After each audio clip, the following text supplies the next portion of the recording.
Hey there, G3XE here, and today I'm starting a new series about a brand new custom D&D setting you can use in your tabletop RPGs, or you can just pick and choose different ideas from it.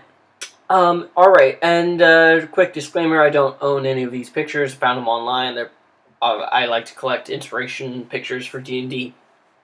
And if you do not do that, I recommend you do so, for it is great for sparking some creativity.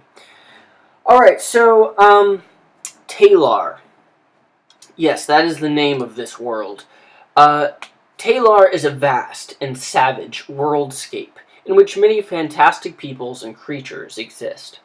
The threads of this world's very reality are woven through magic, the script of eternal beings like gods and demon kings.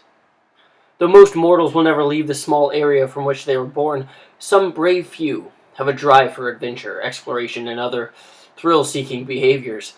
And it is the escapades of these individuals that we'll focus on in each thrilling installment of Tales from Taelar. Yes, that's right. This series is Tales from Taelar. What prompted this is actually, I just had a compilation of all these house rules for D&D.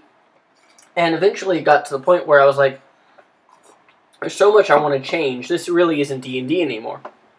Now, I've talked a lot about the problems with D&D.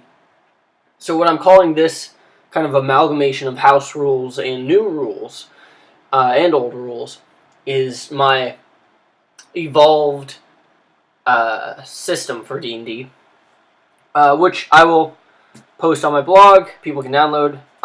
It's not completely done yet. And Taelar is going to be the fantasy setting for that. Now, Taelar is, on the surface, pretty lighthearted. There can be a lot of fun to be had. There are some darker parts to it, and especially the combat, just by necessity of accurately portraying combat, is kind of gruesome.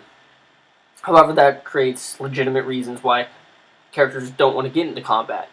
The DDE system kind of focuses on those kind of harsh effects, and I think does it better than D&D vanilla, and I think it does it better than a lot of systems out there. There aren't any hit points.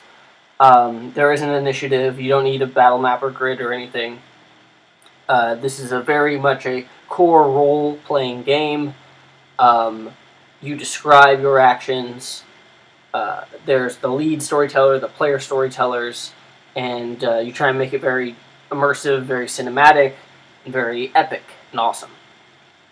So in these series of videos, I will be going into the different species and monsters and factions that inhabit the world of Taelar.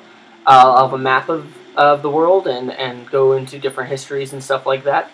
I will say at the outset that there are 7, technically, player races to choose from. I'm going to be picking and choosing from the player's handbook and from the monster's manual, as well as adding a bit of my own stuff. Now, those player races, the main, I guess you would say, quote-unquote, civilized races of Taelar are humans. Now, those, there are kind of 4 different types. The ones from Lustrain, the ones from Fjordenthun, the ones from Galabad, and the ones from Hyotokan. Then there's the elves. Of course, you got the high elves, wood elves, and drow elves, or dark elves. You have the dwarfs, just one kind of race of dwarfs. Orcs, just plain orcs. They're different than traditional D&D orcs, and they're a playable race. And kobolds, more on the lizard gecko side. Kobolds are also very much a core playable race. Then there are the stouts, which are human and dwarf children, like half dwarf, half human. Like a mule, I guess. They cannot breed, though. And then the Frenail, who are essentially half-elves, humans and elves. They're children who cannot breed as well.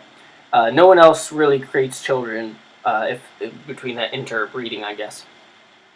So those are the core races. There'll be more on the world of Taelar. But thanks for watching, and I will see you again in the next one. Thanks.